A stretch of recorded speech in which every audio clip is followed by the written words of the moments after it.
Obviously, this would make sense for a mid or large size design practice. But let's say I'm just starting out, just getting into the business, probably not making a ton of money, don't have a huge clientele. Is this something I should be thinking about at the moment? The unfortunate thing about claims is they don't pick and choose when they arrive. They're kind of it's kind of like the weather that way. You have three people here whose entire lives are dedicated to trying to predict when those things are going to happen and at what level of severity. And that's really my entire job, is forecasting what's going to happen to people over the next 3 years.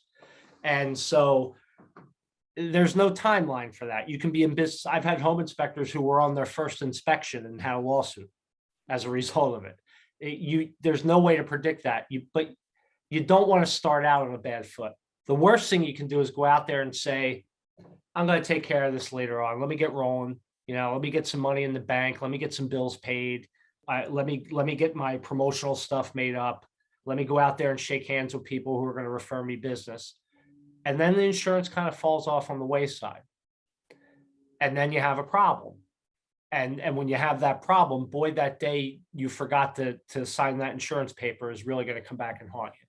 So I'm going to say to you that it should be as important as everything else you do to start that business, from opening an actual corporation in a state to signing the lease on your building or buying your equipment. Insurance should be right there on the top of the list of things you do before you go out there and start working for people. Amanda, I actually want to ask you, at what point did you start thinking about your need for insurance?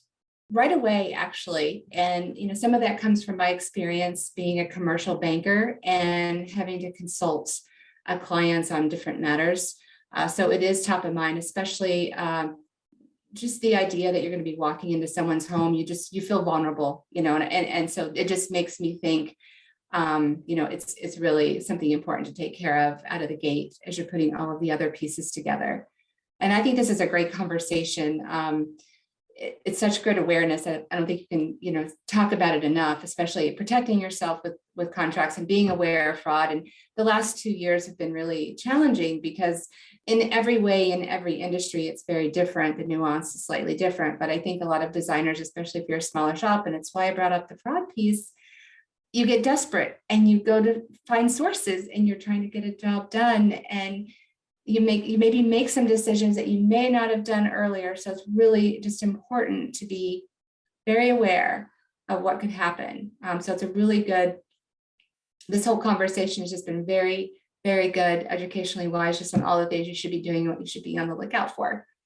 So I appreciated it. It's great.